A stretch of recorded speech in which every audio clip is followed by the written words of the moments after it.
to hear the word of God. Last Wednesday, I started teaching on a subject of intercession. If you look at your life, when you pray, let us say you pray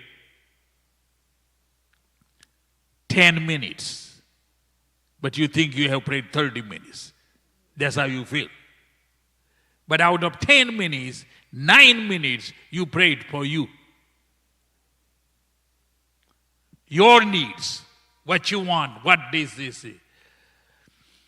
But I mentioned to you last week, after you worship God, after you read the Word of God, study the Word of God, meditate the Word of God, speak the Word of God, why don't you start praying for your enemies?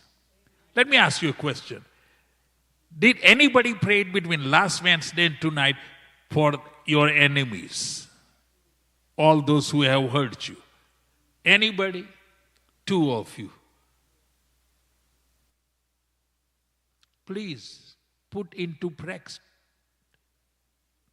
You want double for your trouble? And guess what? My point last week was, Job was still sick. He was still full of boils. He was still not healed. In that condition, he prayed for those 3 guys. And the Lord said, and then Lord said, after you pray for them, I'm going to talk to them. Let God talk to your enemies. Because you want to give them a piece of your mind. No, leave them alone. Let God deal with them. But you pray for them, bless them. And when Job did that, then God turned his captivity around and blessed him double for his trouble. God will help us. So intercession is your act that you are intervening or pleading on behalf of someone else. And if you do that, guess what? You might need some more time to pray.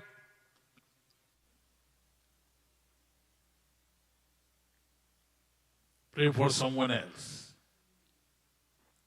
All right. So today we're going to continue on the same subject. Like I said, we're going to look maybe one or some examples every week and see how that happens. All right? Go to Gospel of Luke, 18th chapter. And I'm in a New Living Translation. We are talking about intercession.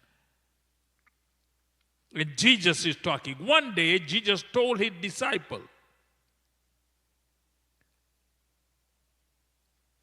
the story to show that they should always pray and never give up. Remember, disciples came to Jesus and said that John the Baptist was teaching his disciples how to pray. Teach us how to pray. And then he taught them the Lord's Prayer. Okay, let me give you one point in that one. Our Father which art in heaven, hallowed be thy name. What is the next one?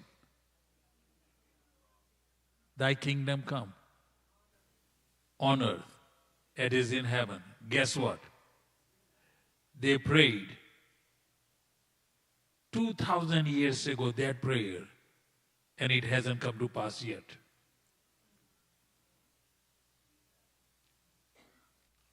Hello? He taught them to pray. After rapture, are we here? 7 years of tribulation.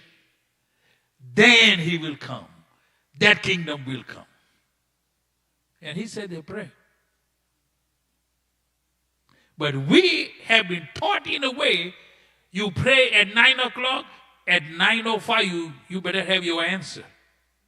Otherwise you guess what? You stop praying. God don't love me. He loved everybody. Why me? Why now? Why this? How long? And then you get out of faith, do everything else. So that was just a thought. So here he is saying that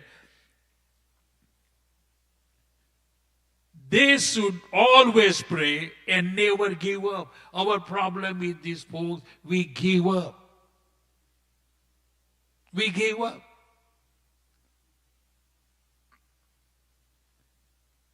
Then he says, now all this is in a red letter.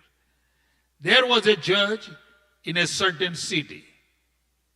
He said, who neither feared God nor cared about people. Do you know anybody like that?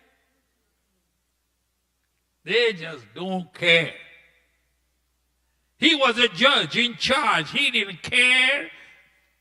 He didn't fear God, didn't care for nobody.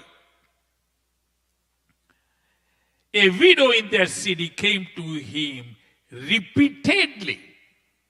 Now, widow, look at her condition. Huh? Her husband already had died.